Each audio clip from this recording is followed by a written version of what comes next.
कभी कभी हमें कुछ ऐसे न्यूज भी देने पड़ते हैं जो हम देना नहीं चाहते हैं, जैसे कि किस सेलिब्रिटी को कब बच्चा पैदा हुआ, उसका नाम क्या रखा गया है, वो क्या खाता है, क्या पहनता है और क्या निकालता है। इस तरह की न्यूज देना बिल्कुल भी पसंद नहीं है। लेकिन ये जो न्यूज देने जा रहा हूं ये थोड़ी सी अलग है और ये न्यूज है साउथ से जुड़ी हुई है। नयनतारा और विघ्नेश, इन दोनों की जून महीने में शादी हुई थी और 4 महीने के बाद ही इन्हें जुड़वा बच्चा पैदा हो गया है सरोगेसी के माध्यम से। अब इन्होंने ये अनाउंसमेंट तो सोशल मीडिया पर कर दी, लेकिन अब इनके खिलाफ जो है वहां की सरकार जो है, राज्य सरकार, वो लीगल एक्शन लेने की बात कर रही है, जांच पड़ताल बैठाने का काम कर रही है कि सरोगेसी के जरिए आपने ये काम क्यों किया। कहानी ऐसी है कि सरोगेसी जो है वो इंडिया में पहले चलता था, लेकिन अब सरकार ने इसके ऊपर बैन लगा दिया है कि अब सरोगेसी के माध्यम से आप माँ बाप नहीं बन सकते। कुछ लोग कुछ कंडीशन में माँ बाप बन सकते हैं, सरोगेसी का सहारा ले सकते हैं, लेकिन जो वो कंडीशन है वो लोगों को पहले समझ लेनी चाहिए।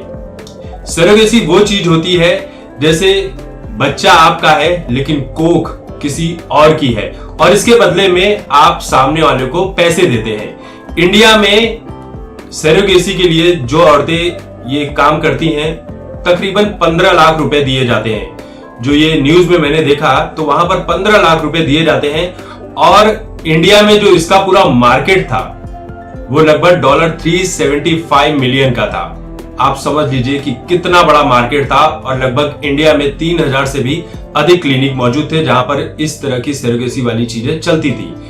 तो बहुत सारे लोगों को संतान मिल जाती थी, लेकिन बहुत सारे लोगों ने इसे अपना प्रोफेशन बना लिया था। जैसे गुजरात से ही एक केस आया था जहां पर एक औरत 5-6 बच्चे पैदा कर चुकी थी सरोगेसी के माध्यम से।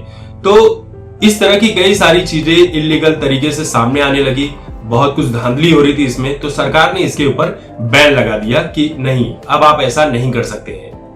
अब यही चीज नयनतारा और विघ्नेश के केस में हो रही है। इन्होंने अपने जुड़वा बच्चों की अनाउंसमेंट तो कर दी है, लेकिन सरकार ये जानना चाहती है कि ये सरोगेसी कैसे हुई, कैसे करवाई गई, कब करवाई गई।